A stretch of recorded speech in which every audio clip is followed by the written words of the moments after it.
এবারে আমরা উত্তরাখণ্ডের কুমায়ুন অঞ্চল ঘুরতে বেরিয়ে প্রথমে আমরা নৈনিতালে 2 দিন কাটিয়েছিলাম। তৃতীয় দিনে কাইচিধাম, গলুদেবতা মন্দির ও মুক্তেশ্বর মন্দির দেখে আলমোড়া ঢুকেছিলাম।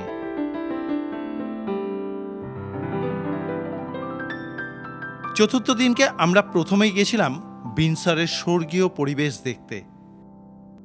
সেখান থেকে কাসার দেবী মন্দির সহ স্বামী বিবেকানন্দের সাধনাস্থল দেখে শেষে জাগেশ্বর ধাম দেখেছিলাম। সুপ্রভাত বন্ধুরা, এখন বাজে সকাল 9টা। আলমোড়াতে রয়েছি। আলমোড়া ছেড়ে আজকে আমরা এখান থেকে বেরিয়ে যাব। এখন আমরা আলমোড়া মার্কেটের মধ্যে দিয়ে যাচ্ছি। এখান থেকে কিছু দূরেই একটা বাড়িতে স্বামীজি এসে থাকতেন। ওটা এখানে বর্তমানে নাম বলা হয় বিবেকানন্দ কুটি। সেই বাড়িটা একটু দেখব। আমরা মেন রাস্তা থেকে বাঁদিকে সরু একটা রাস্তা ধরে ওপর দিকে উঠতে থাকলাম। আমরা যাব লালা বদ্রিশা হাউসে। স্থানীয়দের কাছে জিজ্ঞাসা করতে করতে অবশেষে সরু গলিপথে লালা বদ্রিশা হাউসের সামনে এসে পৌঁছলাম।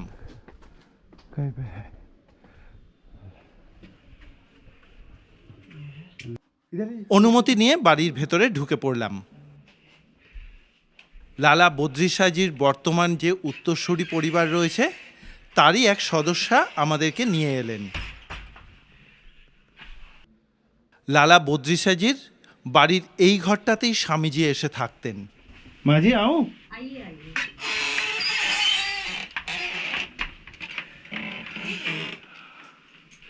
ঢুকলাম এক পূর্ণ স্থানে।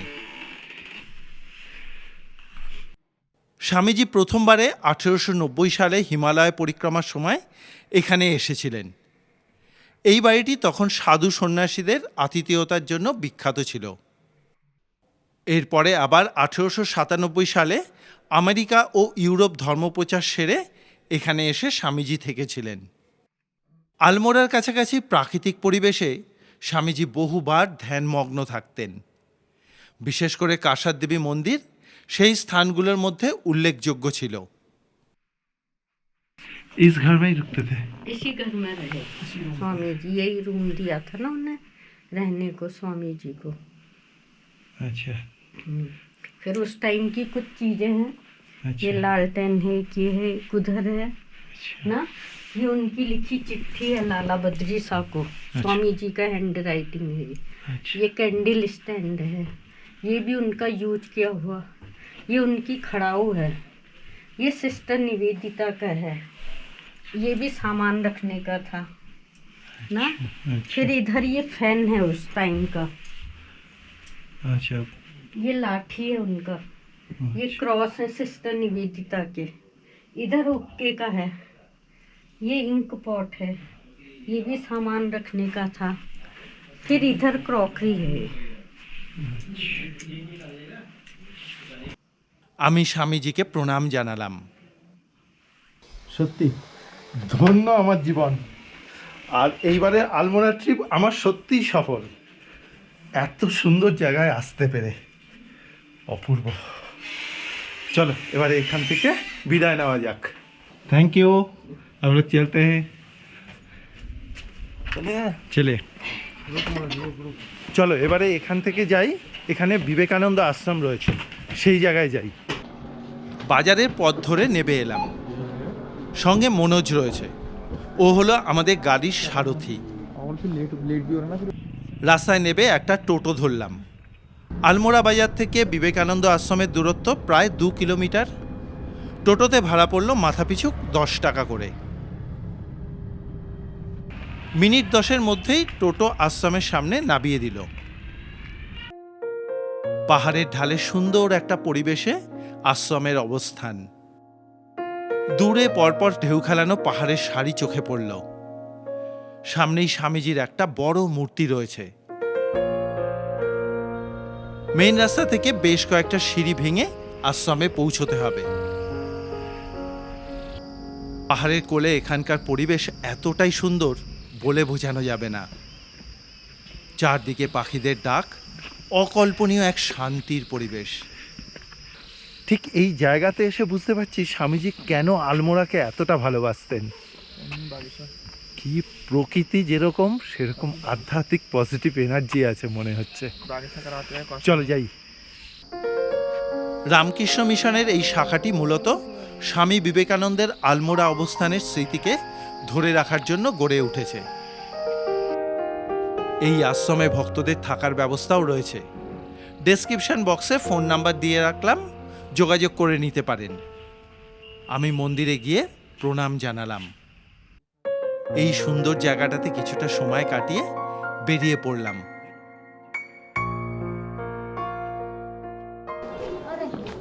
এবারে আলমোড়া মার্কেটে কিছুক্ষণ বেরিয়ে ব্রেকফাস্ট করে নিলাম। ফোন করতেই মনোজ ভাই গাড়ি নিয়ে চলে এলো আমাদের নিতে। আবার গাড়িতে এসে উঠে পড়লাম।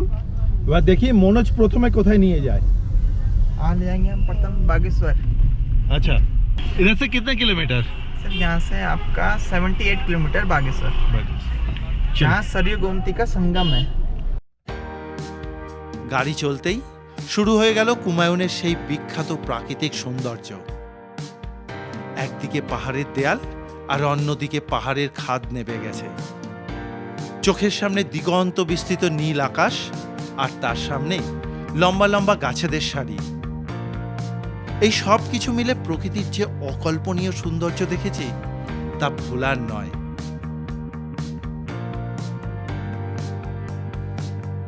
পাহাড়ের প্রতিকটা বাঁকে বাঁকে নতুন নতুন ল্যান্ডস্কেপ ফুটে উঠেছে চোখের সামনে।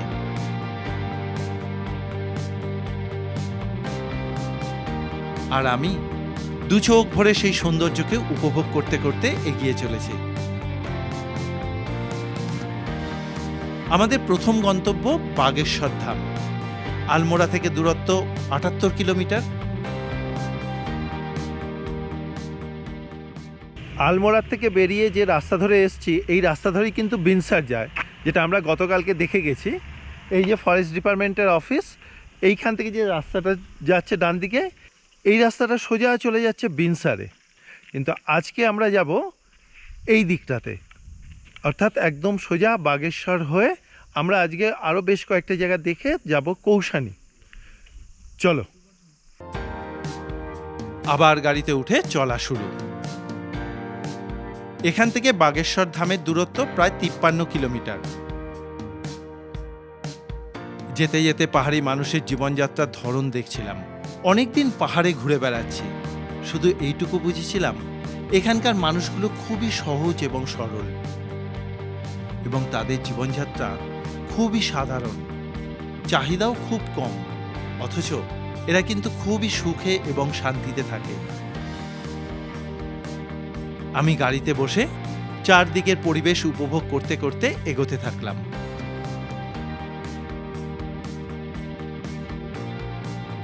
অনেকটা চলার পর বাগেশ্বরের একটু আগে একটা জায়গাতে না দাঁড়িয়ে থাকতে পারলাম না। জায়গাটা পুরো ছবির মতন সুন্দর লাগছে।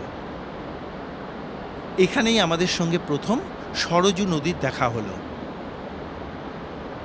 আর দূরে ওই যে দেখা যাচ্ছে পঞ্চচুল্লির বরফে ঢাকা চূড়াগুলো। কি তোমাদের কিরকম লাগছে? অবশ্যই করে আমাকে একটা কমেন্ট বক্সে মতামত জানিও। আবার গাড়িতে একটু আসার পর পৌঁছে গেলাম বাগেশ্বরে। এখন বাজে বেলা 2:04। এই এসে পৌঁছালাম বাগেশ্বর ধামে। চলো ভেতরে দর্শন করে আসি। দুই নদীর সঙ্গমস্থল হওয়ায় বাগেশ্বর ধামের গুরুত্ব অপরিসীম। ঢুকে পড়লাম প্রবেশদ্বার দিয়ে। মন্দিরে যাওয়ার রাস্তাটা অনেকটাই সরু। এই পথেই হাজার হাজার ভক্ত বাগনাথ দর্শনে আসেন। প্রথমেই চললাম সঙ্গমস্থলে।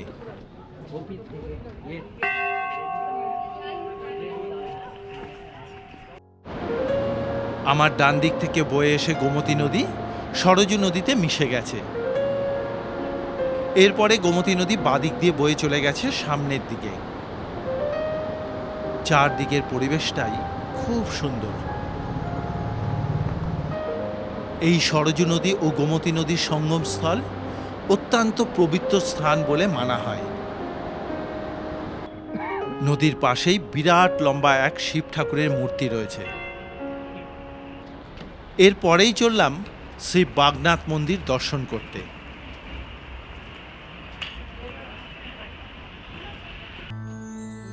প্রবেশদ্বার দিয়ে ঢুকে পড়লাম।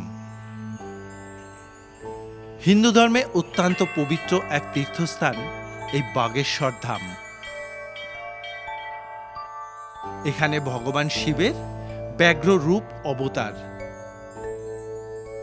এই জায়গাটাকে অত্যন্ত শক্তিশালী এক শৈব তীর্থ হিসেবে মানা হয়।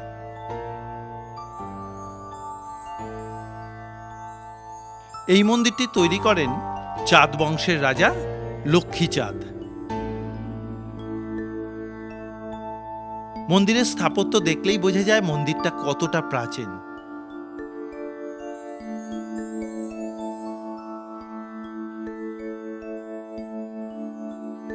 ঢুকে পড়লাম গর্ভ মন্দিরের ভেতরে।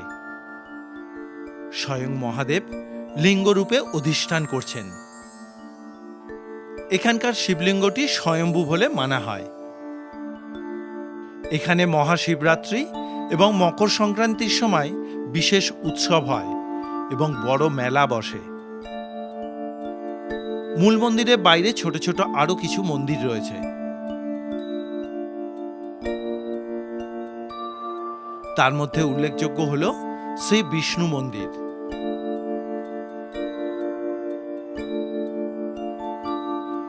এছাড়াও রয়েছে পঞ্চমুখী মহাদেব। পুরো মন্দির চত্বরে আধ্যাত্মিক এক আবহ অনুভব করা যায়।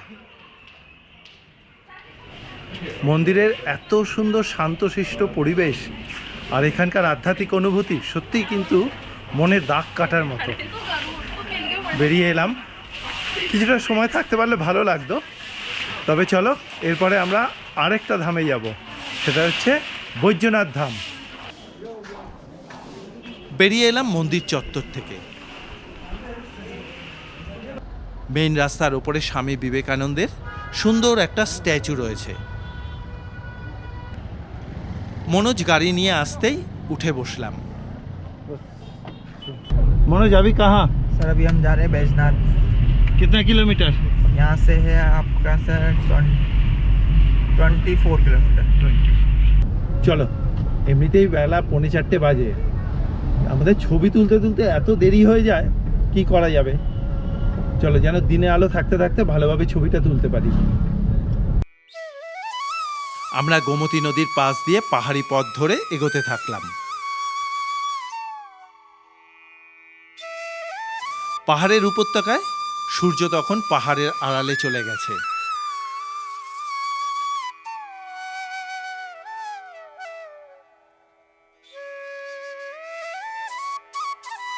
এইভাবে প্রায় 40 মিনিট পথ চলার পর এখন বাজে বিকেল 4:21, এসে পৌঁছে গেলাম বৈদ্যনাথ ধামের একদম কাছে। এখান থেকে কিছুটা রাস্তা হেঁটে যেতে হবে। চলো তাহলে যাওয়া যাক। মূল রাস্তা থেকে হেঁটে কিছুটা আসলেই মন্দিরের প্রবেশদ্বার পড়বে। পাশ দিয়ে শান্তভাবে বয়ে চলেছে গোমতী নদী। খুব সুন্দর এখানকার পরিবেশ। ঢুকে পড়লাম মন্দিরের প্রবেশদ্বার দিয়ে।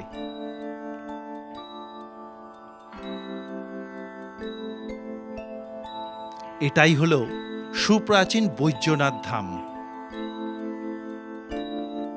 এখানে ভগবান শিবকে বৈদ্য রূপে বা বৈদ্যনাথ রূপে অর্থাৎ রোগ ব্যাধি নিরাময়কারী ঈশ্বর হিসেবে পুজো করা হয়। মূল মন্দিরে ভগবান শিবের সঙ্গে দেবী পার্বতী পূজিত হচ্ছেন। দেবী পার্বতী হলেন শক্তির এক রূপ, তাই এই স্থানকে শিব ও শক্তির মিলন ক্ষেত্র হিসেবে দেখা হয়। পুরো মন্দির চত্বরে 15 থেকে 20টা ছোট ছোট মন্দির রয়েছে। এই মন্দিরগুলো আনুমানিক 9ম থেকে 1200 শতাব্দীর মধ্যে কুমায়ুনের প্রাচীন শাসক কাত্তরি রাজবংশ তৈরি করিয়েছিলেন। তখন এই অঞ্চলের নাম ছিল কার্তিকেয়পুর। মন্দিরগুলো পাথরের নাগর শৈলীতে তৈরি করা হয়েছে। পাথরের সূক্ষ্ম খোদাই করা প্রাচীন ভাস্কর্য আজও চোখে পড়ে। বেশিরভাগ মন্দিরে শিবলিঙ্গই দেখা যায়, যেগুলি বিভিন্ন নামে পরিচিত রয়েছে। এই মন্দিরের সবথেকে বড় বৈশিষ্ট্য হল তার নির্জনতা এবং প্রশান্তি।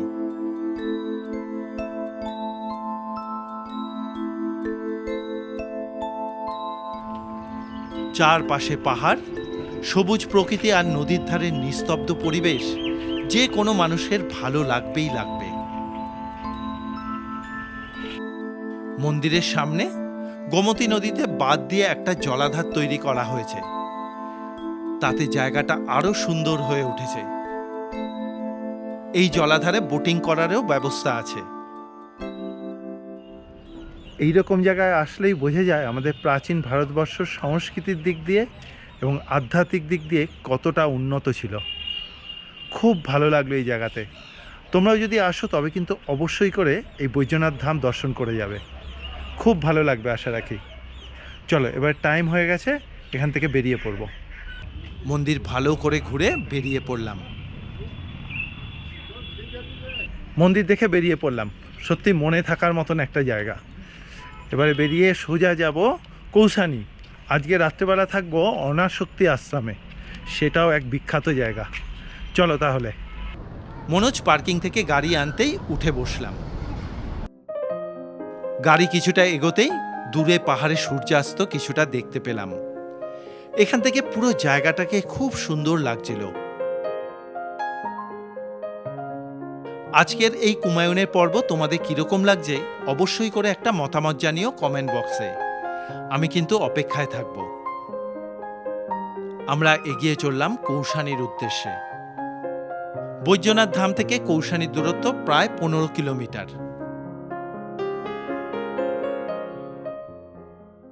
এই এসে পৌঁছে গেলাম গান্ধীজির স্মৃতি বিজড়িত অনাশক্তি আশ্রমে।